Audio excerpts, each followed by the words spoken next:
Nakabili na ako. So yun. Hi guys. Bumili pala ako ng sapatos sa Mega Trade Center. Mega Trade ba yun? Basta yun, dito sa 5th floor. So meron kasing ano doon ngayon, sale na mga sapatos. And then nakabili ako nito. Pakita ko.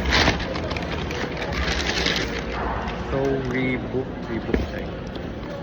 Tapos ito yung sapatos.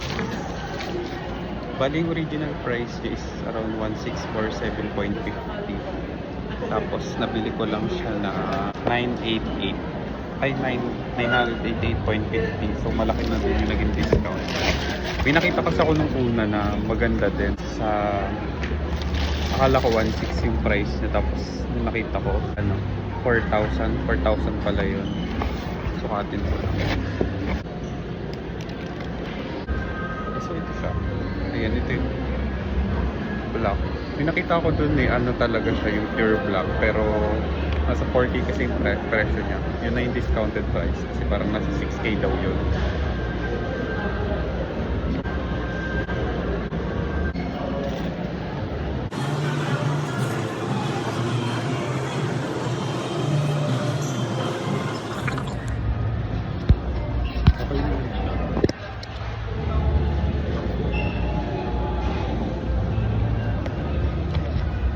Ayun, share ko lang.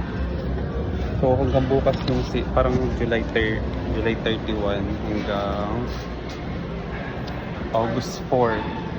Ano ngayon, August 3 na. So hanggang bukas na lang. Ang dami kasing tao. Sana titingin din ako ng mga damit. Ang dami talagang tao doon. Ito Sabado pa ngayon. So talagang madaming sumugo doon. Pero buti na lang nakita ko itong sapatos na to. Na-tsempohan.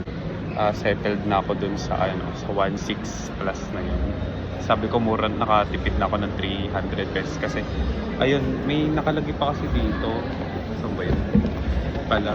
Bali yung pinakauna 1977 siya. Tapos naging 1647.50. Ayun din, nagsettled na ako doon. Sabi ko, bili ko na nga to. Kasi 300 din matitipid ko. Tapos yung pagdating ko dun sa price checking, yung presyo niya na ay ayun, naging 988.50. So ito yung niya, price niya. Ay nakaano ata ito yung mirror. So yun lang, share ko lang sa inyo. First time ko makabili sa ganong sale na ang dami-daming sapatos tapos ang dami ding tao. Ibabalik ko na sapatos kasi uwi na ako. After tawag dito, galing pa kasi akong work kanina, so puyat. Ayan, ito siya. Maganda naman. Malambot sa paa. So yun. Hopefully magtagal naman siya sa akin. And yun lang.